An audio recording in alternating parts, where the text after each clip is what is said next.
I've gone back and forth for a long time about whether I should tell this story. Not because I think people won't believe it, but because I can already hear the explanations. Stress, exhaustion, coincidence, a hospital at night messing with your head. All of those explanations almost work. Almost. But I wasn't alone that night, and that's the part I can't get past.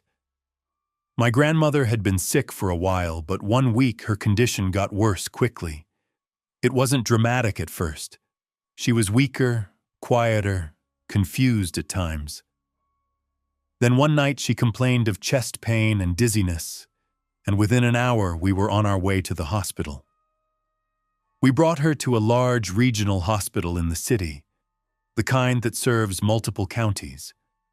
A massive building with several wings, long corridors, and floors most visitors never need to use. The emergency department was crowded but efficient. Nurses moved fast. Doctors spoke briefly. After hours of waiting, she was admitted. My mother and my aunt stayed with her in a private room. My cousin and I were told to wait outside.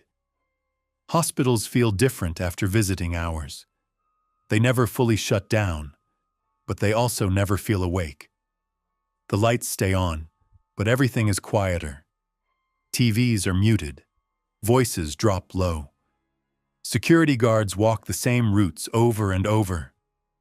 My cousin and I tried to sit, but it didn't last long.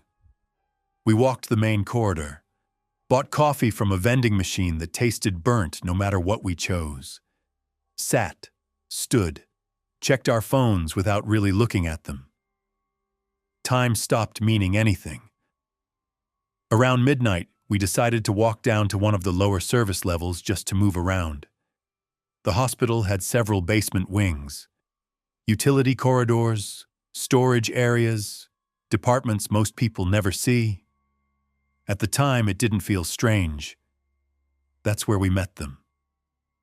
3 young guys, about our age, sitting near an elevator bank. They looked just as tired as we felt.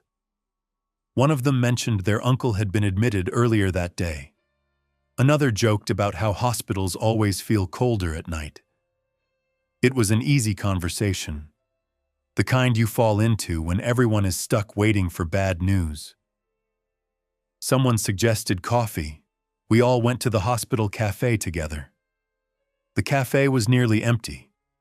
A couple of staff members sat in the corner, half asleep over paper cups. The lights buzzed faintly overhead. We ordered coffee and some packaged snacks and took seats near the wall. For a while, it felt normal. We talked about school, work, where we were from.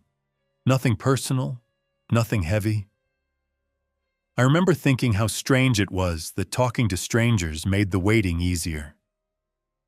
After a few minutes, one of the guys glanced down the hallway and said something casually. "This place is huge," he said. "There are parts of it that just keep going." He gestured toward the quieter service corridors beyond the cafe. He didn't sound excited, just bored. He didn't say anything about a morgue. He didn't say anything about death. If he had, I would have said no immediately. It felt less like a suggestion and more like movement, people standing up, heading somewhere without thinking too much about it. My cousin and I followed. The hallway we entered was noticeably quieter. The floors changed from polished tile to something more industrial. The walls were plain, no posters, no TVs, signs pointing toward departments we didn't recognize. We walked for a bit, talking casually. At some point, I turned to say something to the guys behind us. They weren't where I expected them to be. I assumed they'd stopped or turned around. Then my cousin slowed down. He grabbed my arm. "Do you feel that?" he asked quietly. At first, I didn't know what he meant. Then I noticed it. A coldness that didn't feel like air conditioning, a pressure behind my eyes, the kind of sensation you get when you stand up too fast or your blood pressure drops. I felt slightly dizzy. The lights overhead dimmed. Not fully, just enough to notice. They flickered once, then again, then went out briefly. Emergency lighting kicked in almost immediately, but everything felt disorienting, like the space around us had shifted slightly. I felt unsteady, like my balance was off and it took effort just to stay upright. My cousin tightened his grip on my hand. Neither of us spoke.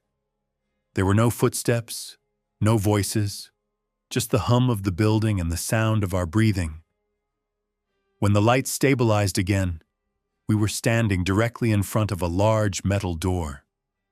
It wasn't marked in any dramatic way, just a plain sign in block letters. We didn't read it out loud. We didn't need to. The realization hit both of us at the same time.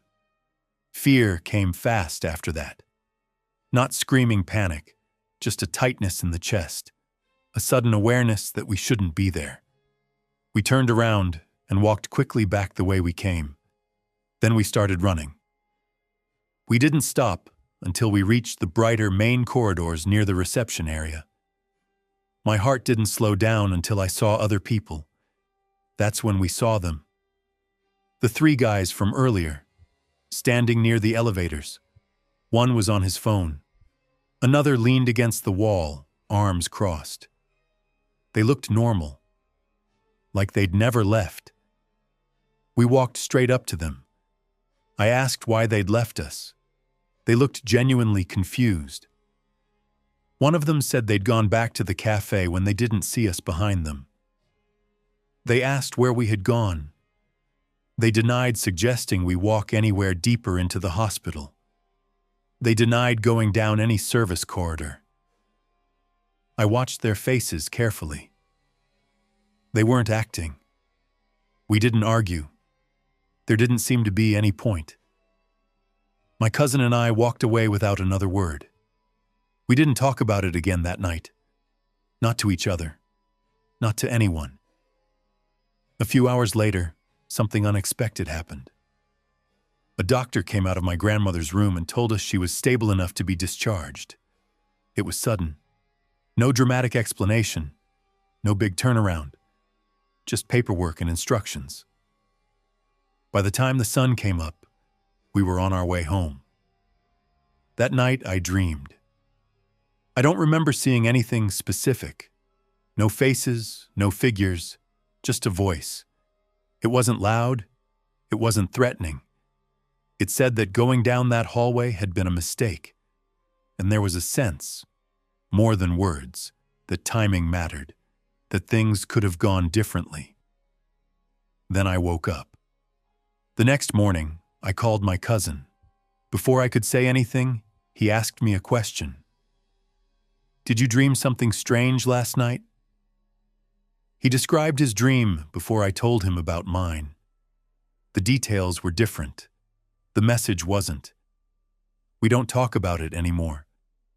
Not because we agreed not to, but because there's nothing left to say. I don't wander around hospitals at night now, and I don't follow unfamiliar hallways just because they're there. Some places aren't meant to be explored. Not because they're haunted, but because they don't care whether you come back.